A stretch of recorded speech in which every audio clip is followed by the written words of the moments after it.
You think you're a good person, but statistically, you're probably deluding yourself. In a massive global study of over 15,000 people, nearly 9 out of 10 believed they'd act more ethically than the average person in a moral crisis. But when real stakes were introduced, those same people betrayed their own values, quietly, efficiently, and without remorse. This isn't hypocrisy. It's a fundamental feature of human psychology that Niccolò Machiavelli grasped 5 centuries ago. Men are driven by 2 principal impulses, he observed, either by love or by fear. What makes this insight particularly dangerous is that Machiavelli wasn't merely describing other people.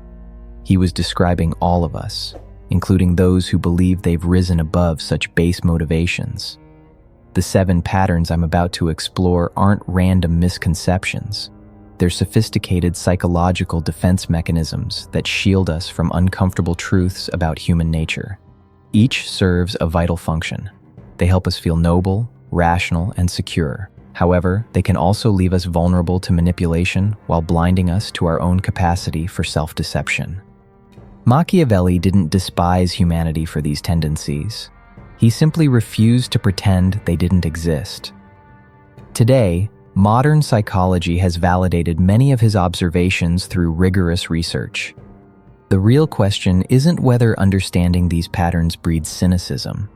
The question is whether it makes us wiser. Men are ungrateful, fickle, false, cowardly, covetous, Machiavelli wrote in The Prince. They shun dangers and are greedy for profit. While you treat them well, they are yours. Most people dismiss this as medieval pessimism, but Machiavelli had spent years observing human behavior stripped of its social veneer. In war, politics, betrayal, and survival. He watched devout Christians become ruthless when their survival was threatened. He witnessed loyal allies abandon their principles when betrayal became profitable. What Machiavelli understood, and what we resist accepting, is this. People aren't inherently good or evil deep down. They're strategic. They act morally when morality serves their interests and circumstances, and abandon it when survival or significant advantage demands otherwise. Modern psychological research on moral hypocrisy demonstrates exactly this pattern. Studies document how people use self-deception strategies to appear moral to themselves without being so. They either misperceive their behavior as moral or avoid comparing their behavior with moral standards. Research shows that people consistently consider themselves as more moral than average others, moral superiority, while presenting themselves as more moral than they actually are, moral hypocrisy. Consider what Machiavelli witnessed in his own Florence. The same citizens who proclaimed Christian virtues during Sunday services became merciless when their property faced threats. Merchants who donated generously to charity simultaneously exploited their workers without hesitation. This wasn't hypocrisy, it was human nature in action. The 2020 pandemic revealed identical patterns. Neighbors who organized mutual aid networks also hoarded essential supplies. Healthcare workers risked their lives for strangers, while some politicians profited from insider trading on medical equipment stocks. Robert Cialdini's research on social proof reveals the mechanism. We unconsciously adopt the moral standards of whatever group we need to belong to, then seamlessly adjust our beliefs to match our actions. We don't even realize we're doing it. Yes, humans evolved cooperative instincts. We survived as a species because we could work together. But as Machiavelli observed, cooperation itself is strategic behavior that emerges when mutual benefit outweighs individual advantage. In Chapter 15 of The Prince, Machiavelli notes that a man who wants to act virtuously in every way necessarily comes to grief among so many who are not virtuous.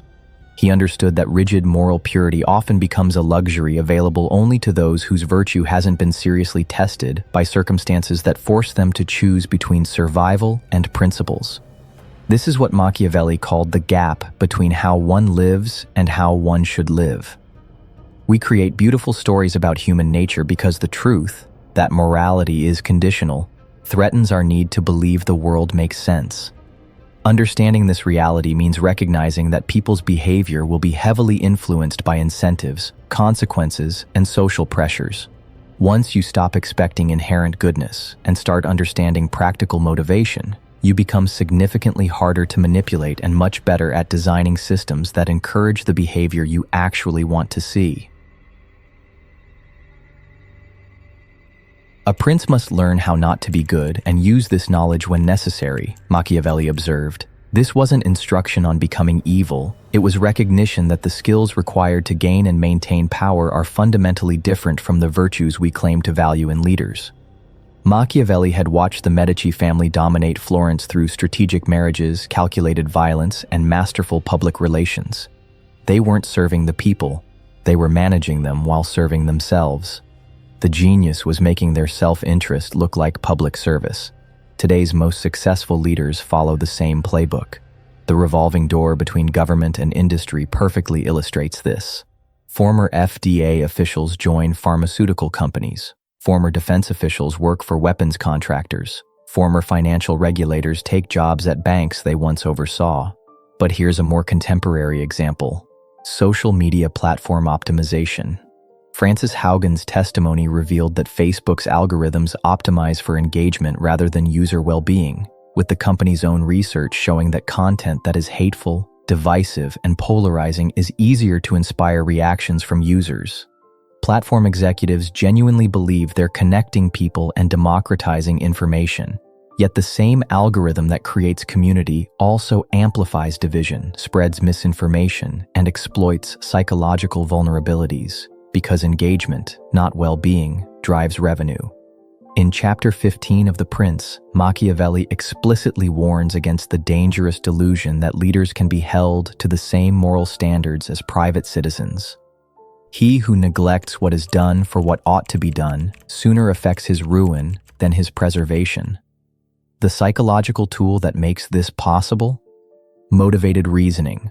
Our remarkable ability to find noble justifications for selfish decisions. Today's leaders master the art of appearing virtuous while staying ready to act ruthlessly when market forces or political survival demands it. Machiavelli would have found our continued surprise at this pattern deeply amusing. This lie persists because we desperately need to believe in servant leadership. The alternative threatens our fundamental sense of security. His crucial insight was that our need to believe makes us complicit in our own deception. We consistently reward leaders who tell us what we want to hear, while punishing those who reveal uncomfortable truths about how power actually operates. We create systems that systematically select for individuals skilled at manipulation, then celebrate this as leadership. A wise prince should never keep faith when doing so would be against his interests, Machiavelli wrote. While discussing political alliances, this principle reveals something crucial about how humans form and maintain all relationships, including our most intimate bonds. Sarah met David through a dating app, drawn to his environmental activism and what seemed like genuine compassion for social justice. They moved in together after 8 months. When David lost his nonprofit job during budget cuts and struggled with depression, Sarah found herself increasingly critical of what she now saw as his negativity and lack of ambition. When she met someone more successful at a work conference, she told David she needed to focus on her own growth. This story, with countless variations, plays out millions of times. We want to believe love makes us selfless, but attachment theory reveals something different. Our capacity for love is shaped by survival strategies and neurochemical responses designed to motivate behaviors that once increased our ancestors' chances of survival and reproduction. Machiavelli cut through the romantic poetry to see the transaction underneath. In The Prince, he notes that love is preserved by the link of obligation, which, owing to the baseness of men, is broken at every opportunity for their advantage. Watch how people actually choose partners. Despite all the talk about soulmates, partner selection follows predictable patterns: social status, attractiveness, resources, mutual benefit. We call this having standards. Machiavelli would have called it strategic assessment with better marketing. This understanding doesn't diminish love's value, it clarifies love's true nature. The most successful relationships aren't built on blind devotion, but on genuine alignment of interests, compatible values, and clear mutual advantage. When people say, love isn't enough, they're acknowledging what Machiavelli already understood. Lasting partnerships require much more than emotional attachment. When Frances Haugen prepared to become a whistleblower, she was scared, and particularly worried that her revelations would destroy her career and invite blowback against her parents, friends, and former co-workers. And she was right. Even though Facebook didn't issue any public threats or resort to physical intimidation, the backlash came in more insidious forms. Character attacks, public discrediting, and professional isolation. Despite providing crucial public information about Facebook's harmful algorithms, she paid exactly the personal and professional price she feared. Her case illustrates a pattern that repeats with mechanical precision. Tell the truth about power, and power finds ways to punish you. Climate scientists who accurately predict environmental catastrophes find their research funding cut when their conclusions threaten economic interests. Economists who warn about unsustainable debt levels are marginalized when their analysis conflicts with political messaging. Doctors who question medical industry practices face professional sanctions regardless of their data's accuracy. Machiavelli learned about truth-telling's costs through personal experience. When the Medici returned to power, his honest political assessments earned him torture and exile. He spent his remaining years writing desperate letters, begging for forgiveness and the chance to return to politics. He who speaks the truth will always find enemies, he observed, from a prison cell. The Prince itself shows how dangerous honesty can be. He never published it during his lifetime. He wrote it hoping it might buy him a way back into the Medici's good graces, carefully framing brutal observations as helpful leadership advice. The famous Ash experiments demonstrated this at a micro level. When surrounded by people giving obviously wrong answers, 75% of subjects went along with the group at least once, rather than state what they could clearly see. More revealing, many genuinely convinced themselves they had seen what the group claimed. Societies need shared myths to stay stable. Most people prefer inspiring lies to uncomfortable truths, and they'll punish anyone who forces them to face realities that threaten their peace of mind. In The Prince, Machiavelli notes that people judge more by the eyes than by the hands. They respond to appearances rather than underlying realities. Modern research on motivated reasoning reveals the mechanism. When we encounter contradictory information, our threat detection systems activate before our reasoning centers engage. We literally experience cognitive dissonance as physical discomfort, motivating us to reject challenging information rather than update our beliefs.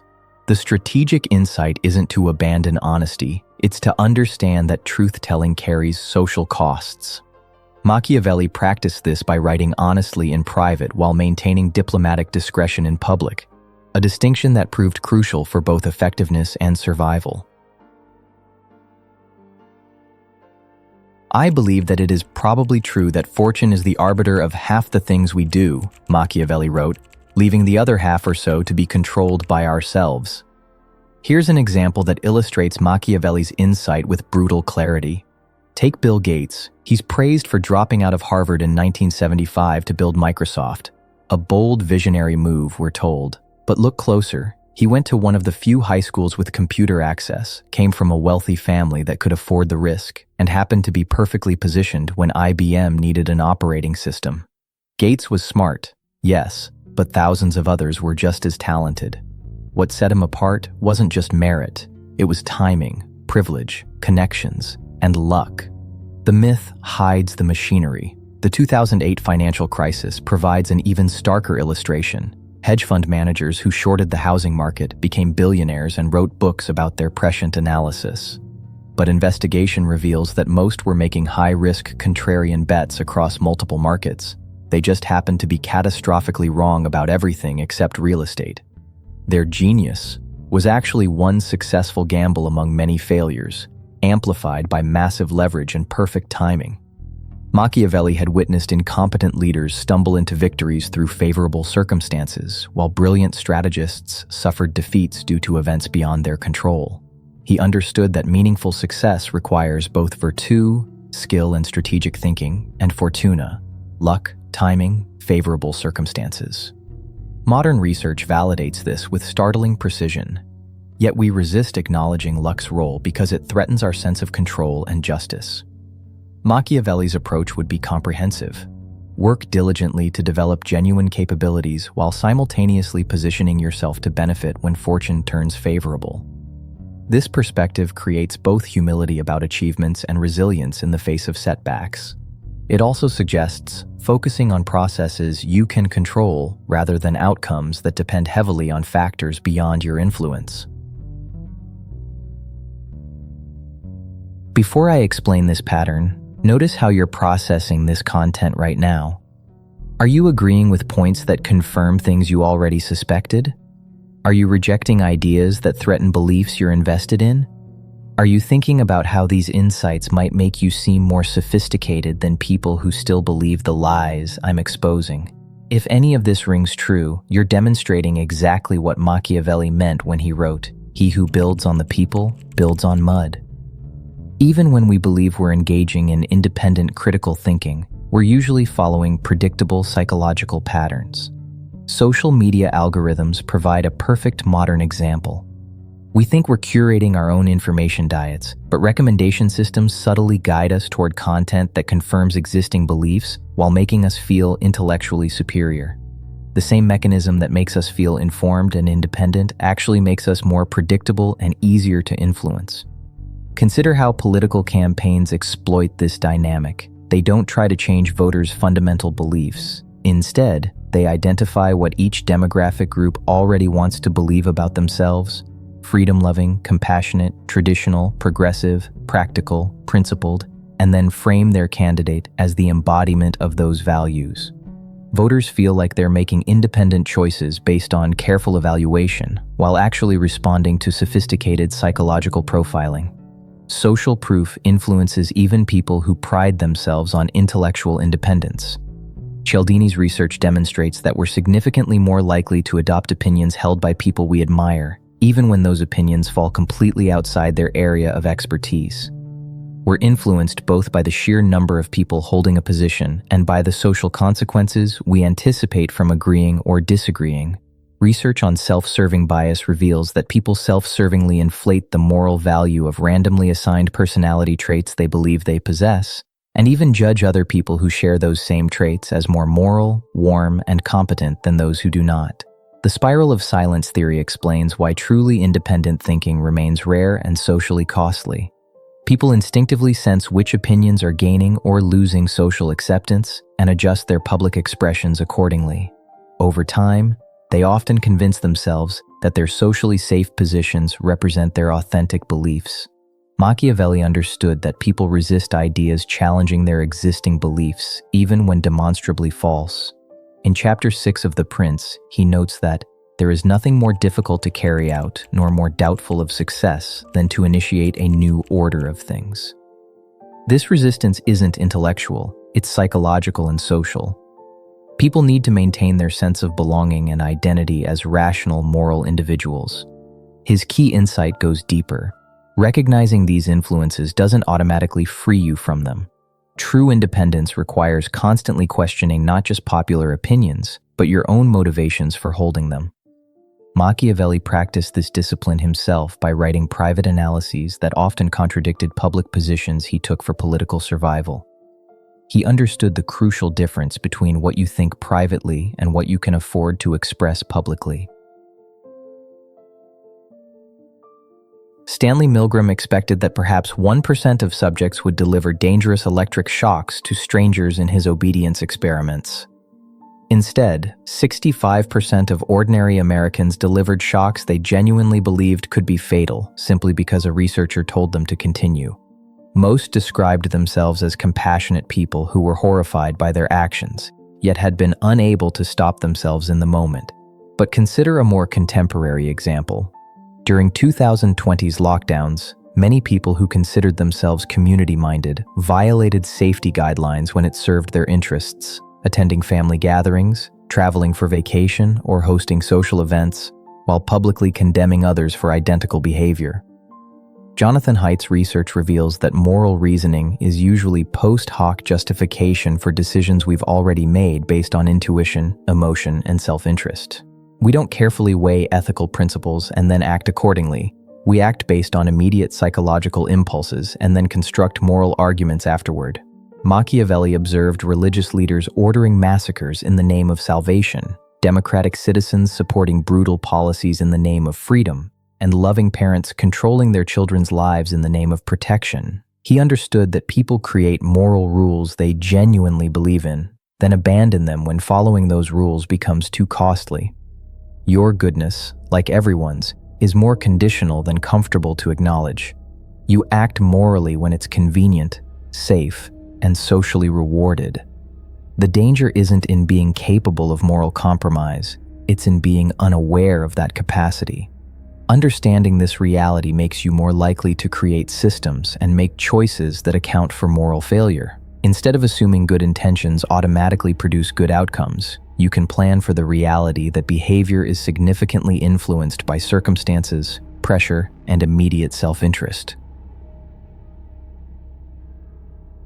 Machiavelli died in 1527, still hoping for the political rehabilitation that never came. His honest observations about human nature had made him too dangerous to trust with power, precisely because those observations proved remarkably accurate. Yet here's what he understood that his critics consistently missed. Seeing human nature clearly isn't about becoming cruel or manipulative. It's about making better decisions in a world populated by people who are driven by predictable psychological patterns, including ourselves. These 7 patterns aren't random misconceptions. They represent psychological defense mechanisms that have made people predictably manipulable throughout history. They keep us making decisions based on how we wish people behaved instead of how they actually behave when it matters. But understanding these patterns opens possibilities that wishful thinking cannot. When we accept that people respond to incentives rather than just principles, we can design better incentive structures. When we acknowledge that moral behavior requires supportive circumstances, we can create those circumstances more deliberately. When we recognize that truth-telling carries costs, we can find more effective ways to share important information. The organizations that thrive long-term are those that account for human nature rather than fighting against it. The relationships that last are built on realistic mutual benefit rather than unrealistic expectations. The leaders who create positive change understand how to work with human psychology rather than against it. Machiavelli wrote The Prince not because he hated humanity, but because he understood that effective action requires accurate models of how people actually behave under pressure. 500 years later, that insight remains as valuable and as threatening to comfortable illusions as ever. The question isn't whether this knowledge makes you cynical. The question is whether it helps you build systems, relationships, and choices that work with human nature to create better outcomes for everyone involved. What patterns are you noticing in your own life now that you understand these psychological mechanisms? What systems could you redesign if you stopped needing people to be different than they actually are? What becomes possible when you work with human nature instead of against it? The answers to these questions determine whether Machiavelli's insights become tools for wisdom or merely reasons for disappointment. Choose wisely.